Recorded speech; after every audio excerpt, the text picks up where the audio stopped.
నేరడ గాదిరెడ్డిపల్లి గ్రామాల మధ్య అనుసంధాన బ్రిడ్జి నిర్మాణం చేపట్టాలని గ్రామ రైతులు కోరారు. ఈ మేరకు గ్రీవెన్స్ డేలో కలెక్టర్కు వినతి పత్రం అందజేశారు. సోమవారం చిట్యాల మండలం నేరడ గ్రామానికి చెందిన రైతులు గ్రీవెన్స్ డేలో జిల్లా కలెక్టర్కు వినతి పత్రం అందజేశారు. నేరడ గాదిరెడ్డిపల్లి గ్రామాల మధ్య సరైన రహదారి లేని కారణంగా రాకపోకలకు తీవ్ర ఇబ్బందులు ఎదుర్కొంటున్నామని, ముఖ్యంగా వర్షాకాలంలో వ్యవసాయ పనుల నిమిత్తం గ్రామాల మధ్య రాకపోకలు బంద్ కావడం వల్ల వ్యవసాయ పనులు చేసుకోవడం ఇబ్బందిగా ఉందని, నేరడ గాదిరెడ్డిపల్లి గ్రామాల మధ్య అనుసంధాన బ్రిడ్జి నిర్మాణం చేపట్టాలని వినతి పత్రంలో కోరారు. వినతి పత్రం సమర్పించిన వారిలో శేఖర్, ఎంవిజే రెడ్డి, వెంకన్నతో పాటు నేరడ గాదిరెడ్డిపల్లె గ్రామ ప్రజలు, రైతులు పాల్గొన్నారు.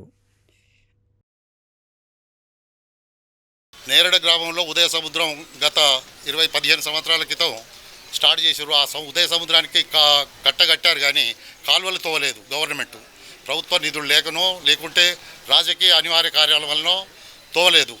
కాబట్టి ఈ ప్రాజెక్టుకు ఉన్నటువంటి కాలువలు ఈ మధ్యలో గౌరవనీయులు కోమటిరెడ్డి వెంకటరెడ్డి, రేవంత్ రెడ్డి గారి ఆధ్వర్యంలో, పార్టీ ఏదైనా వాళ్ళ ఆధ్వర్యంలో ప్రాజెక్టు నిన్నది. ఇంతకుముందు గతంలో లింగయ్య గారు కూడా నింపారు, కానీ దాన్ని పూర్తి చేయలేదు. కాబట్టి ఈ నిండిన ప్రాజెక్టు అవకతవకలు చాలా జరుగుతున్నాయి. గ్రామస్తులు, మాది నేరడ గ్రామంలో 490 ఎకరాలు పట్టా భూములు కోల్పోయాం రైతులు.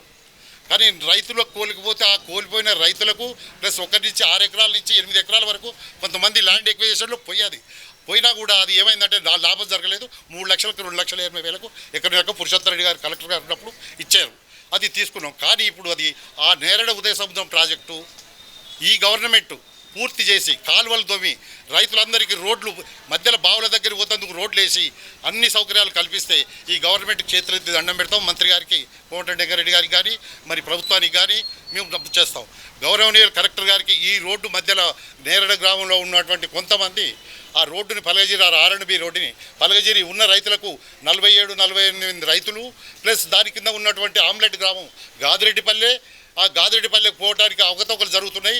ఆ కాలువ పట్టి పక్క నుంచి పోదామంటే వరదొచ్చి నీళ్లు జారిపడి ట్రాక్టర్లు, చిన్నోళ్ళు ముసలోళ్ళు ట్రాక్టర్లు కూడా పత్తికి దుంతందుకు పోతే ఇట్లా అన్యాయం జరుగుతుంది అక్కడ. కాబట్టి తక్షణమే కలెక్టర్ గారికి ఈ వినపత్రం ఏమైంది, ఇది ఎవరి మీద ఎలాంటి కక్ష లేకుండా నేరడ గ్రామానికి అన్ని సౌకర్యాలు కల్పించగలని ఉదయ సముద్రం ప్రాజెక్టు ద్వారా అందరికీ నమస్కరిస్తూ